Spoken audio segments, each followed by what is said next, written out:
Goshen Karate and Judo Academy. All right. Actually, the company name is Goshen Karate and Judo Incorporated, to be specific. And we're at 6245 East Bell Road. I don't. What am I? Oh, got it. Because you were videotaping it. I was like, why? Am I supposed to read something? But no. Okay. So, you were the only principal in the business? I am the. My wife is actually part owner of the business. All right. So you and your Roger Boggs, and my wife's name is Candace. Ladies, how are you today? Great. All right. And the first one, what do you do? What do I do? I motivate young people to be their very best. I also teach karate and judo and great self-defense skills. But it's really about motivating young people to. Yeah, it's good. And I teach great self-defense skills too. All right, how long have you been in business? This business has been here. Goshen Karate and Judo Academy has been in business for 20 years. November 1st of the year 1991 is when it started. 20 years, same location. I purchased the business about 5 years ago. Actually, November 1st of this year will be my 5th year owning the school.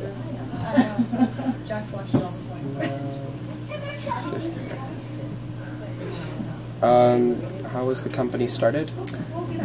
How was the company started? Meaning, one day upon a time we filed an incorporation and started the business.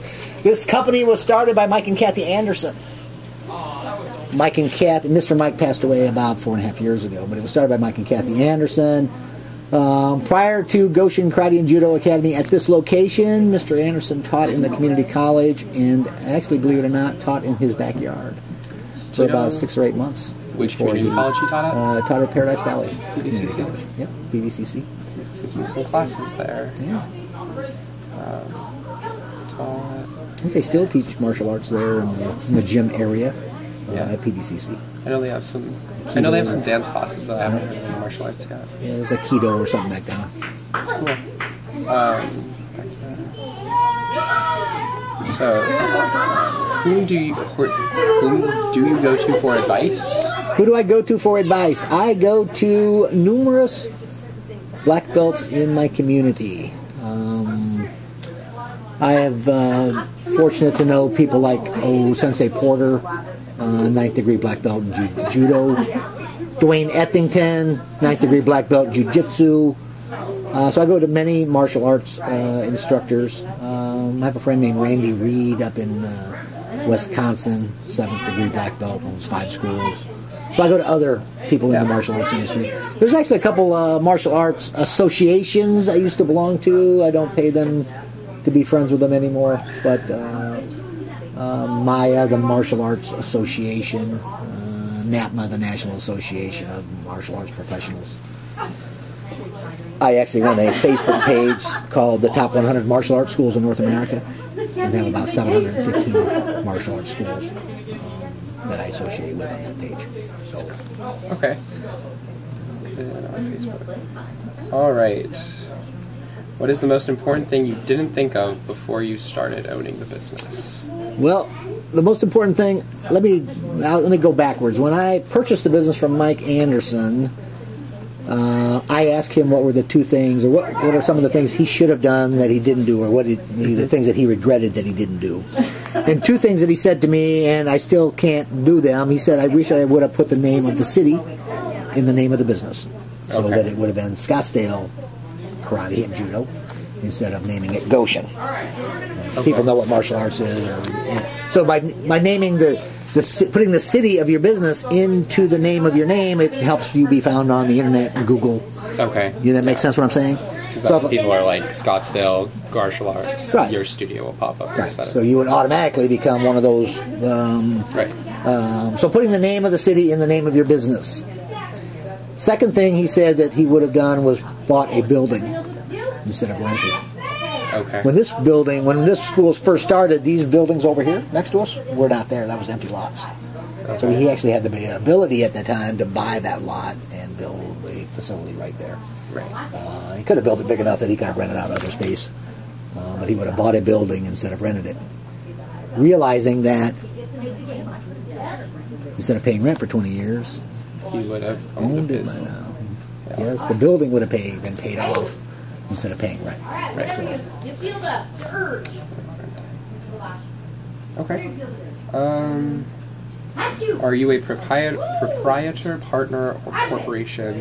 Why? We are a corporation, Okay. and for us, obviously, it's liability for personal protection is why you form a corporation. Right. Corporations have limited liability that they can't. I'm putting this on camera, but they can't sue me personally. Right. They have to sue the corporation, and therefore, my personal assets are protected under that So they can only corporation. take from the corporation and not from you. Right. Okay. How many people do you employ? I employ 5, including myself and my wife. Where's those tea bags at? Where's those tea bags? Writing. Okay. How many customers do you have? We have about 225 students, You go, Jake. You go. and it fluctuates from 210 to 240, but our current population is around 220, 225 students. How much competition is there in your business? You know, there's always competition. When I first took over, I thought every martial arts school was my competition. And I still do have some karate schools that are my competition. But more so, I've learned that it's not the martial arts schools, as long as they're good. That my real competition is dance and gymnastics and after-school sports is really my competition. Does that make sense what I'm saying? Yeah. I'd like to say that, the karate school down the street is where all my students go, but, it's really dance and gymnastics and other activities really is my competition. Does that make sense? Yeah, because once you start going to karate or studio, you already know those people and going to a new one. Right. Yeah, because, I have competition for the guy walking in the door that said, hey, I went to 2 other places. Right. So I have that competition, but I also have the competition of Retaining the students. right, or more so that little Mary may never come here because she's doing dance. Or my daughter's been dancing. Right. So Okay. my daughters would have never considered karate even as an activity. Right. So, Okay. but yes, martial arts is competition as well as gymnastics and that other side.